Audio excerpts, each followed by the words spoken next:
The manhwa begins with Rieul as she stands there, surprised, and points out that this is Korea. Grandpa calls, and she mentions him on the phone. He asks her what she thinks, wondering if this place isn't better than Seattle. She takes his hand and tells him that she hasn't even stepped out of the airport yet, but she already has a great feeling about it. He urges her to forget all the bad memories and start fresh now that she's in Seoul, and she promises she will. Secretary Kim says that the meeting with the executives of the overseas investment firm is scheduled for Thursday at 11, and the visit to the European office will be arranged for next month. He adds that after his presentation at 4 today, the main lead will be meeting with Ra Mo-yoon. The main lead confirms this and continues, saying that he originally had a dinner appointment with Director Ra, but the honorary chairman called him this morning. The chairman asked him to come to the Korean restaurant Yeon at 5, mentioning there's someone he'd like him to meet. The main lead notes it must be an important person since the chairman specifically requested this meeting, then asks if he wasn't told who the person is. Secretary Kim replies that he'll find out when he gets there.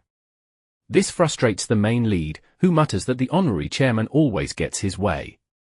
However, he decides to reschedule his appointment with Director Ra right away, except he chooses to do it on his own.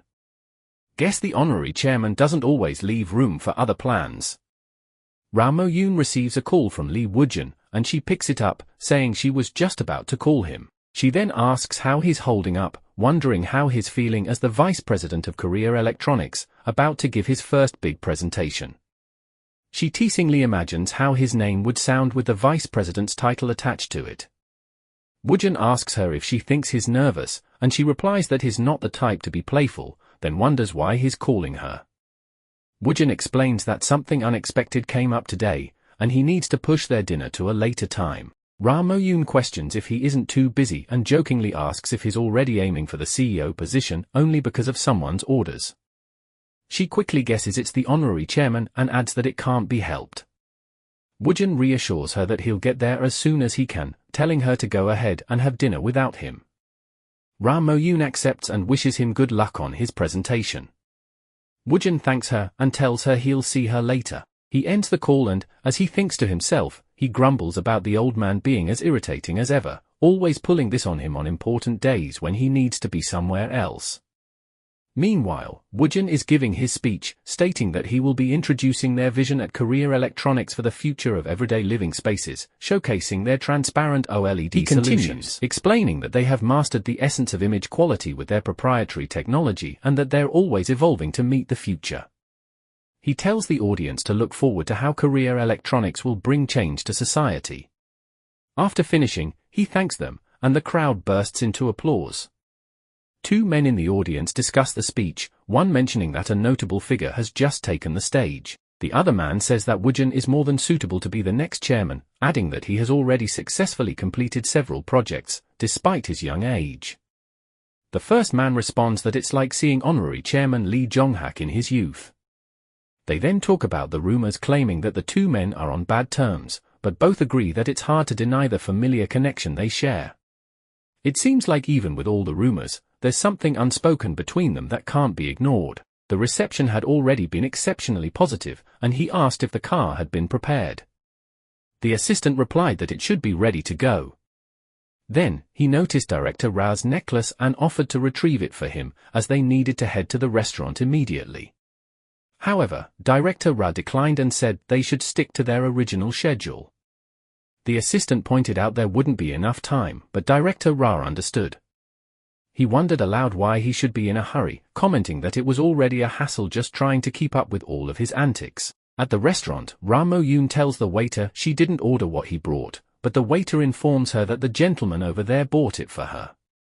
She stares at the man, who winks back at her.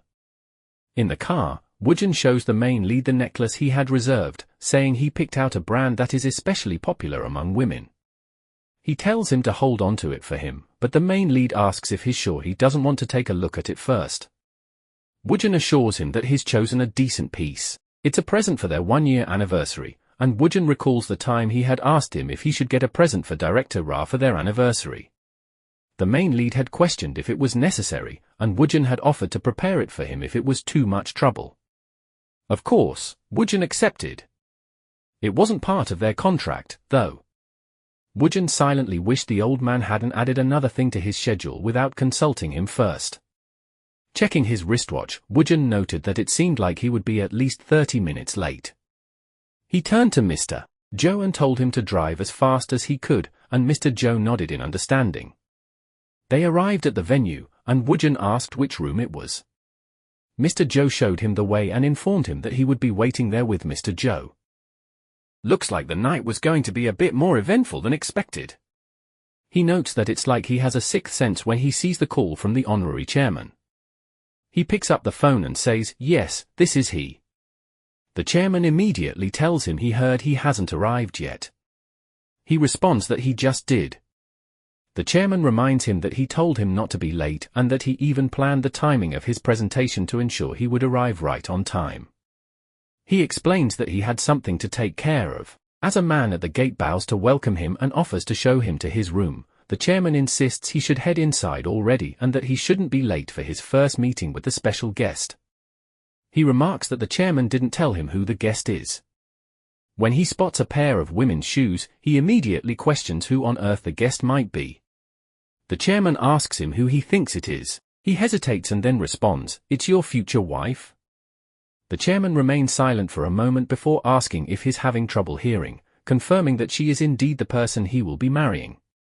They both stare at each other, unsure of what to say next. He hangs his coat and adjusts his tie, muttering to himself that this is driving him insane. He thinks she must be at most 20 years old, or maybe even a high schooler. He concludes that the old man must have definitely gone senile. How could he ask him to marry someone who looks so young? She asks if he likes perfume and mentions she picked up a woody scent. He questions how old she is, and she replies that she's 22. He mutters that she's definitely young. He then tells her to tell him something about herself since he doesn't know anything about her. She shares that she was attending university in Seattle but recently dropped out. He asks about her parents, and she responds that they both passed away, so she was raised by her grandmother. She continues, revealing that his grandfather helped her and her grandmother for a few years, and when her grandmother passed away a year ago, he became her guardian. He realizes that's why the old man had been disappearing after her grandmother passed away, and he concludes that the chairman was living out his own grand love story. Not that it's any of his business, but what he really wants to know is why he has to marry this woman. He asks if she knows what kind of person his grandfather is, and she responds that she's heard he's quite a well-known businessman in Korea and that he's been friends with her grandmother for a long time. She apologizes, and he tells her to keep talking, as he's listening. She then asks if he came here because his grandfather insisted on it and adds that it must have caught him off guard. He assures her that it's fine and that his grandfather has always been like this, but she hopes he wasn't put in a compromising position because of her. He says she should have stopped him before coming out here. She stays silent as he stares at her intensely. Then, he sighs and says that there's nothing they can do here right now, so they should at least finish their meal. She bows her head, feeling a bit guilty. Before he leaves, she thanks him for having dinner with her, noting that it must have been troublesome for him. He replies that it must have been the same for her as well, then tells her he'll arrange a car for her so she can take the ride once it arrives. She informs him that her grandpa already arranged a car for her, so she'll take it to the hotel. He's glad to hear that, nods, and prepares to leave. However, she stops him, revealing that her name is Rieul, saying she was waiting for him to ask, but he hadn't yet. He tells her to get home safe. In the car, he wonders why she wants to marry at just 22, questioning if she has no aspirations of her own or if she's just looking for an easy life by being with a wealthy man. He then notes that she is barking up the wrong tree and probably knows the ways of the world. He questions if she thinks being the wife of a man with generational wealth is a walk in the park. Thinking about his grandpa, he figures that the old man wants him to marry a woman who brings absolutely nothing to the table, and he finds it all a bit funny. His grandpa then tells him he's here, prompting him to ask if the wedding date has been set yet. The main lead asks if his grandpa is having some late-life romance or something. The old man agrees, then the main lead sarcastically wonders what crime his late grandma committed to deserve this. The chairman responds, telling him not to make it sound like he committed adultery and tells him to keep his nose out of it. The main lead asks why his grandpa is taking it out on him. The chairman responds that he'll eventually have to marry someone anyway, and reminds him that he's always said his marriage is his own business. The main lead insists that if he's going to push him into this, he at least deserves to be introduced to someone who meets his standards. The chairman says that a wife's family or background doesn't matter. He then adds that he has to consider how thoughtful and considerate Rieul is. The main lead, still skeptical, asks if his grandpa is sure the doctors didn't mention anything else, like signs of dementia. The chairman insults him and questions how dare he speak to his elder like that. Then, he spills that if the main lead is so concerned about her, he could just give her a suitable position. The main lead asks if the old man thinks he's doing this purely out of pity. The chairman explains that he set them both up because he believes they would complement each other's needs. The main lead asks if his grandpa believes he lacks anything, reminding him that he always says he has no appreciation for anything. The chairman insists that a person should have at least one thing in their life that they truly value. The main lead still considers it ridiculous that his grandpa brought in a young woman he doesn't even know and expects them to get married. He firmly tells his grandpa that he won't take care of her, he won't, rather. The chairman then casually says that if that's the case, he won't be handing over the Korea Electronics Video Display Business Division to him. The main lead keeps silent but clenches his hand, the weight of the situation sinking in. He thinks about how his grandpa wants him to marry a woman he has absolutely nothing in common with. He's always known his grandpa didn't have much regard for him, but this feels like the old man is trying to manipulate him, pushing him into a situation where he has no choice but to give in. He knows for sure that his grandpa won't hand over the business unless he agrees to this marriage, and the weight of it is starting to drive him up the wall. Every decision, every move his grandpa makes feels like another chain tightening around him. Meanwhile, Ra is in the middle of being intimate with a man when she receives his call. She questions if it's really him, but she's not allowed to take the call at that moment. She figures it doesn't matter much since she doubts he'd be showing up at this hour anyway. But just as she's lost in the moment, the door to the room opens, and Lee walks in. The people at the gate have welcomed him, and he quickly sends her a text. He asks, "Why aren't you picking up?" "I'm on my way up now." He wonders if she's upset, noting that he did show up later than he intended, and wonders if offering her help could smooth things over. She reads the message, sits up, and the tension thickens in the room. Almost immediately, the door swings open, and Lee steps inside, only to freeze at the sight of her, barely dressed and caught off guard. Rieul is taken aback by how much more handsome he looks in person. She remembers the first time his grandpa showed her a picture of him. She had asked, "Who is this?" and his grandpa had replied with a hint of annoyance, saying, "That's Woogeon, the one I've been talking about. A real pain in my neck." She had been taken aback by the remark, but when she looked closer at the picture, she couldn't help but notice how handsome he was. She had even commented, "Wow, he's really handsome." His grandpa had scoffed, "What's the point of a handsome face if all he cares about is himself?" Then, with a rare softer tone, he had added, "But he needs someone like you, kind, genuine. You two would get along well." The word stuck with her, a strange mix of hope and doubt swirling inside. Now, standing in front of him, Rieul recalls her grandpa's words about how well they might get along. But she can't shake the doubt that settled in her mind. She recalls his comment earlier about her stopping him before coming out, and it hits her, he probably wouldn't like her at all. She's so young, barely 22, and she has little to show for it. What would someone like him want with someone like her? She doubts he would be interested in someone with no experience, no significant accomplishments, and no status to speak of. The idea of marrying her likely seems absurd to him. She wonders if she's just part of some plan her grandpa has put into motion, a way to fill some sort of gap he sees in Woogeon's life. But the more she thinks about it, the more she feels like a pawn in someone else's game. She just has to figure out if she's going to play along or not. Immediately, the man hurriedly picks up his clothes and runs out. Woogeon guesses he's not the only one she's been meeting today. She confesses that it was a mistake, she was drunk, and he arrived too late. Woogeon says that just because they're only intimacy partners doesn't mean she can go being intimate with anyone she meets. He reminds her that as the director of their scholarship foundation, she should behave accordingly. He questions what would happen if rumors about an affair started spreading.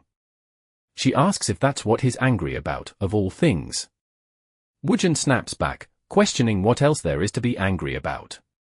She tells him he should be more upset that she slept with another man, then accuses him of having no feelings for her at all. He reminds her that it was her idea to begin with, so why bring up feelings now? She agrees and admits that she was a fool for hoping there could be more. She thought he'd at least be angry about her sleeping with someone else. Overcome with emotion, she starts crying, saying she's never felt so pathetic. She asks if he's ever felt even a hint of affection for her, and he replies that he's felt more disappointment than affection. She asks what's going to happen between them now. Woogeon starts to respond with the terms of their contract, but she cuts him off, saying they should just end it. She admits that when she first proposed this relationship, she had no expectations. He was just another man she wanted to be intimate with at least once, someone with qualities similar to his. But as time passed, she became possessive, wanting him all to herself. Today, though, she finally realized that she can't be anything more than his intimate partner. Woogeon reminds her that he only followed the terms of their agreement, and she's the one who broke the contract. As he trashes the package he brought for her and turns to leave, she asks if he's ever loved someone before. He doesn't answer, walking out without a word. As he heads out, Woogeon reflects on his grandfather's words, that he has no appreciation for anything and that a person should value at least one thing in life. He also recalls Ra's question about whether he's ever loved anyone. He can't understand why everyone is so obsessed with love, it just seems pointless to him. He thinks it's unwise to get wrapped up in such a fleeting emotion. Later, while having tea with his dad and grandpa, he asks his father if he's told him about Yeon, his first love. He wonders why an 80-year-old man is talking about his first love. His father notes that she was the one who taught his uneducated self how to write. Woogeon can't figure out why his father is listening so intently to what seems like a soap opera. His grandfather continues, saying that Yeon's heart was as beautiful as her appearance. He recalls calling her his lady by the stream and asking if she was really leaving for America. His grandfather says she deserved to live a good life over there, but when she arrived in the States, a soldier turned hostile, and when he saw her again, her beautiful face was covered in bruises. He says if the soldier were still alive, he would have taken his revenge 100-fold. Meanwhile, Woogeon is just thinking to himself that this sounds like a soap opera. His grandfather goes on, mentioning that Yeon's parents passed away in an accident, leaving her to raise Rieul on her own. Woogeon sighs and comments that he's not a philanthropist. His father asks him what he just said, while his grandfather tells him to calm down. He says there's an order to everything and suggests that Woogeon should at least see Yeon a few more times to get to know her better. Woogeon suddenly doesn't see the point. He realizes that getting angry like this will only frustrate him more. He finally says that his grandson is free to do whatever he pleases and will do what he thinks is right. Then, with a sigh, he tells his son to call attorney Kim over to revise his will. He announces that all the assets and shares that were originally meant for his grandson will now go to Rieul. He couldn't believe it. He never imagined his grandfather would bring the will into this. Now that things had escalated, it seemed like there was no way out, and he needed to settle the matter. He wasn't about to back down, so he decided to up the stakes. He figured if he was going to play this game, he'd play it for the highest price. I've always said, never accept a loss in a deal, he stated, making his position clear. He told his grandfather he would agree to marry Rieul, but only if he got full control of the video business divisions of Korea Electronics.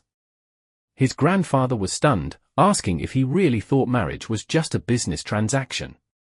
I can't believe my own grandson is like this, he muttered. He insisted that there had to be something in it for Woogeon to agree to this arrangement, but eventually, he relented. He agreed to hand over the business divisions, but only on the condition that Woogeon promised to take care of Rieul after he was gone. If not, Woogeon calmly replied, that's only if you schedule the personnel transfer in the second half of this year, and questioning how he dared to disrespect him like this. His father, trying to mediate, questioned his manners, stating that marriage was not a business deal. He explained that a marriage based solely on what one can gain would never last. Woogeon, unfazed, pointed out that he believed his marriage with Rieul was the one that wouldn't last. His grandfather was livid, demanding to know how Woogeon dared speak to him in that way. In a tone that felt like a finality, his grandfather told him to forget it all and go off to do whatever he wanted from then on. Woogeon, however, refused to back down any further. "Think about it and let me know," he said. His grandfather, begrudgingly, agreed to the terms. He said he would hand over the business divisions during the personnel transfer next year, but he warned Woogeon that if he couldn't promise to take care of Rieul for the rest of her life, he would get nothing. Woogeon smirked, bowed, and said, "I'll take my leave now." As he walked out, his grandfather muttered about how ungrateful he was. Woogeon had agreed to the marriage, but still couldn't believe he was being forced into marrying someone like Rieul. She tells Grandpa that she doesn't think she should have tagged along to Woogeon's place, doubting he'd be happy about it. Grandpa reassures her that there's no reason to worry, since he's the one who brought her here, and what's there to be unhappy about when she'll be getting married soon? She suspects that's the part he's most thrilled about and expresses her surprise that Woogeon even agreed to this. When Woogeon walks in, he notes that she's here now too. Grandpa comments that he arrived earlier than expected and tells Woogeon not to give her that look, reminding him that he brought her here. He adds, though, that he would have preferred to have been told about it beforehand.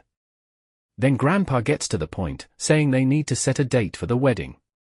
Woogeon is clearly displeased, but she interrupts, telling Grandpa that he needs to tell him about the other matters first. Woogeon wonders what she's talking about. Grandpa reveals that he probably has no more than half a year left to live, explaining that the cancer has spread to his organs and there's nothing more to be done. He plans to tell the rest of the family tomorrow. Woogeon asks if his father knows, and Grandpa responds that she is the only one who knows. Woogeon starts to wonder if they are even a family at this point. He questions if the reason Grandpa brought her here from the States is to pass down all the inheritance to her. He jokes that he'll file a lawsuit if that's the case. Grandpa, exasperated, emphasizes that Woogeon is still only thinking about the inheritance after what he just told him, and on top of that, he wants to file a lawsuit. Grandpa wonders if Woogeon's out of his mind.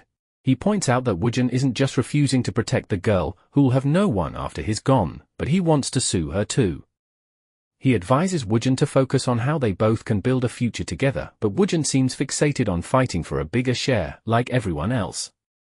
Grandpa admits it's his fault for raising Woogeon that way and decides to get some air so they can talk things out.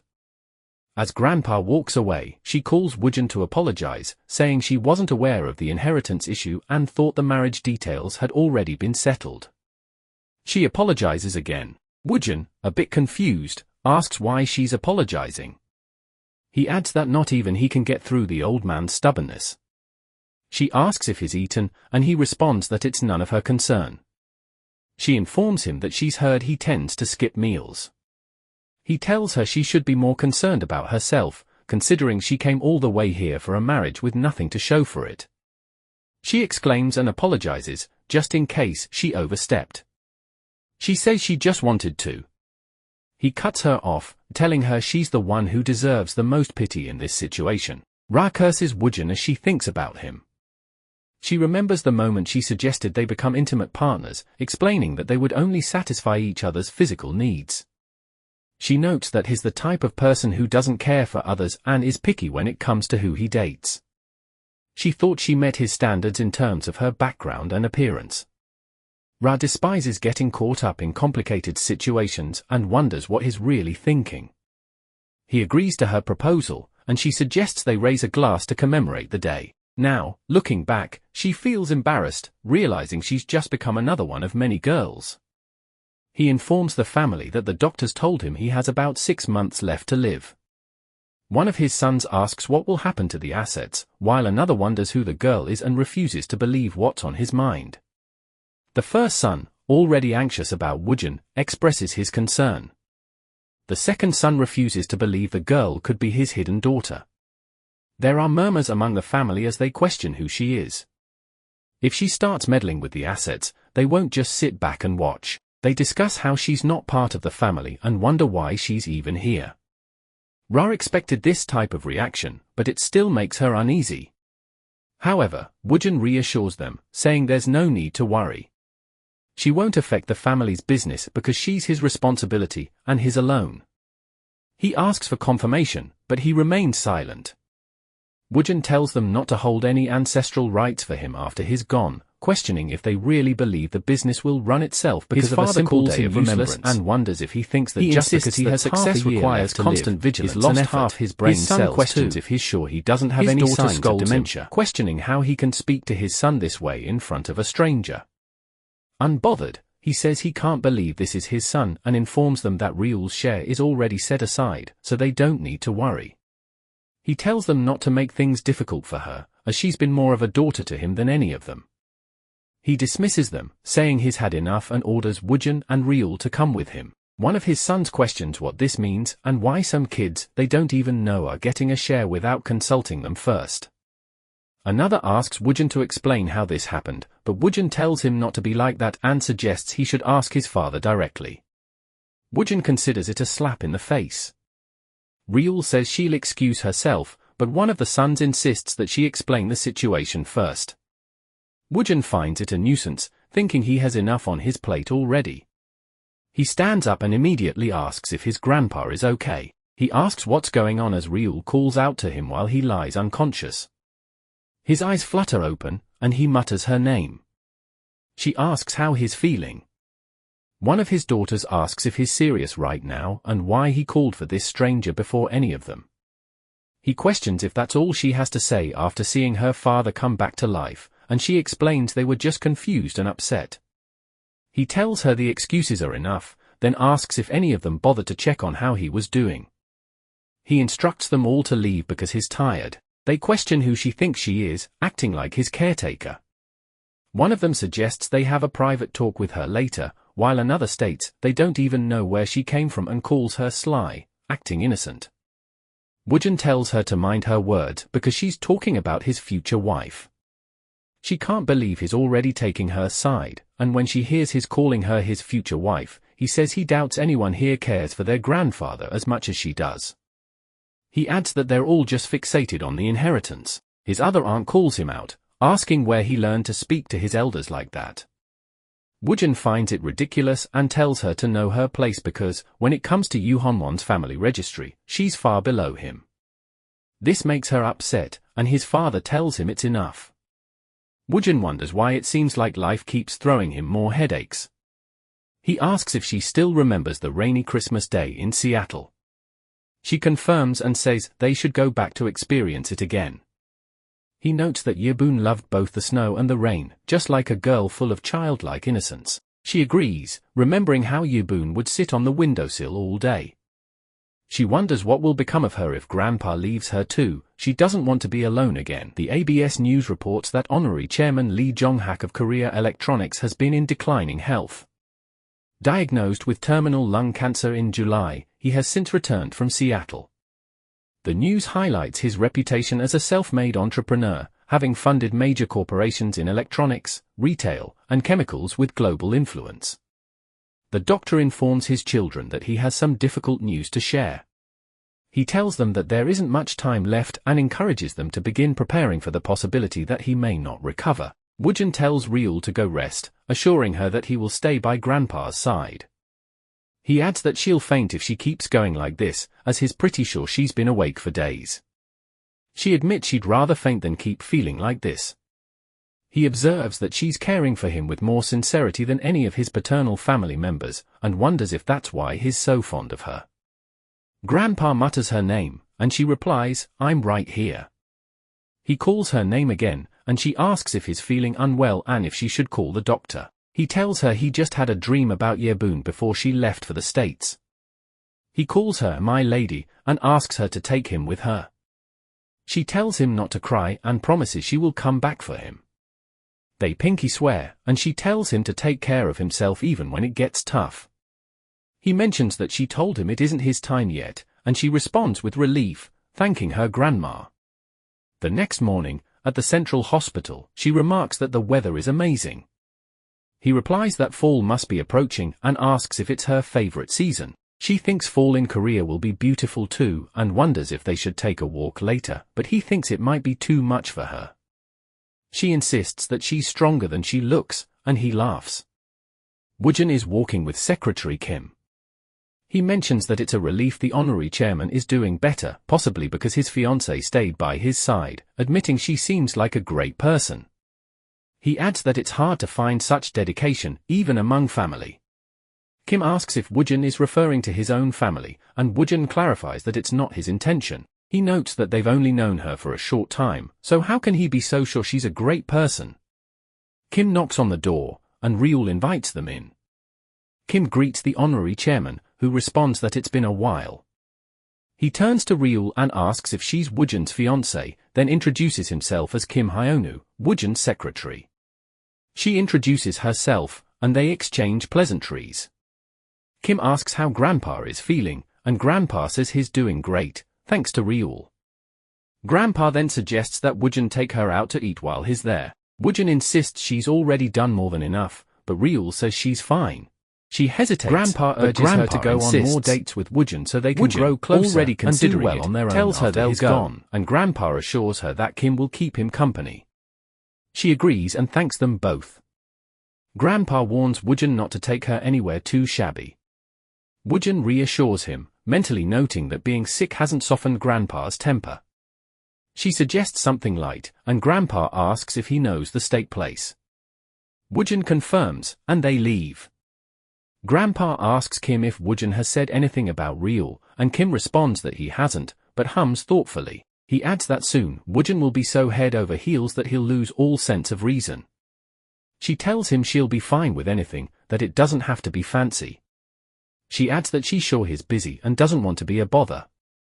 He asks if she didn't hear what Grandpa said, reminding her that he told him not to take her to just any place. He clarifies that it's not because of her, so she shouldn't worry about it.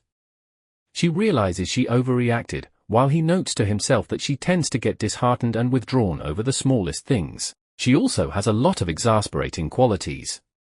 She can't help but keep glancing at him, wondering if it's because she's riding in his car for the first time. He notices and casually tells her that he's a good driver. She asks what he means, and he points out that there's no need to hold onto the seatbelt so tightly. She realizes and immediately lets go, though it wasn't her intention.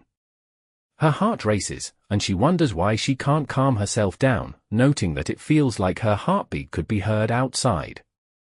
She stares at the abundance of food in front of her, overwhelmed. She exclaims that she won't be able to finish it all. He simply responds, saying it's not necessary to finish it. She mentions that she considers it wasteful if she doesn't, and he tells her to eat it all then. The chef informs them that the ingredients were freshly handpicked that very day. She expresses surprise, while he comments on how she can't take her eyes off the food. The scene radiates warmth as the chef encourages them to enjoy their meal, and she sincerely thanks him, praising how delicious everything is. She gently reminds him to try a bit of everything, which earns her a sharp response. He expresses discomfort at being spoken to like a child, and she quickly apologizes. He, however, asks her to stop apologizing for every little thing. The conversation then shifts to reveal deeper dynamics.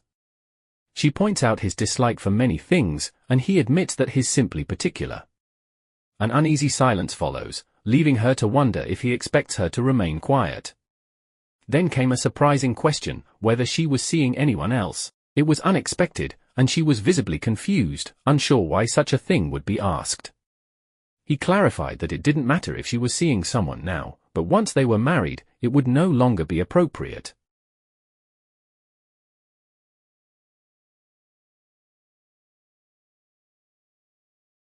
He also expressed a pragmatic concern, emphasizing how inconvenient a scandal would be.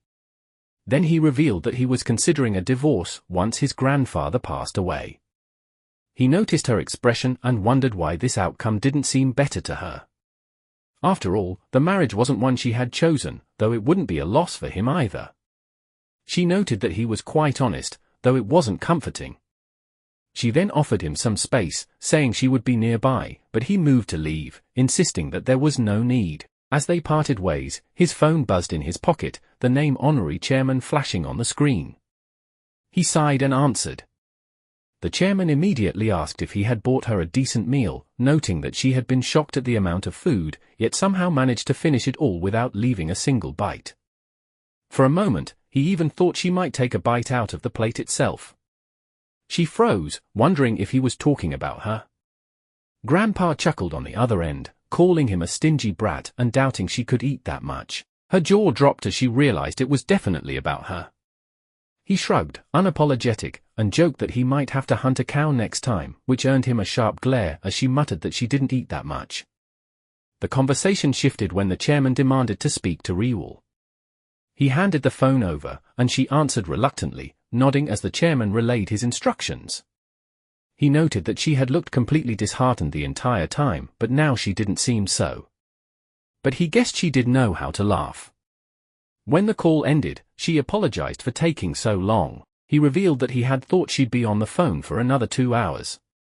She laughed and was about to give him the phone, but he told her to just leave it there.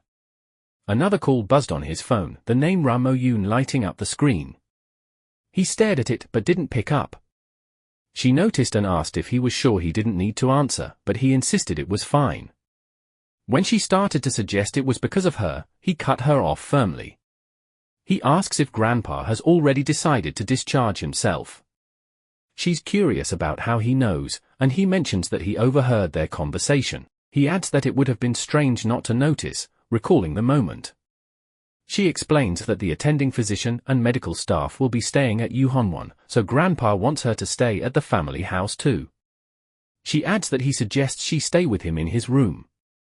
He thinks to himself that Grandpa seems to be enjoying this. She asks if it would make him uncomfortable, but he responds that there's nothing uncomfortable about it, as he rarely stays there since he has his own place.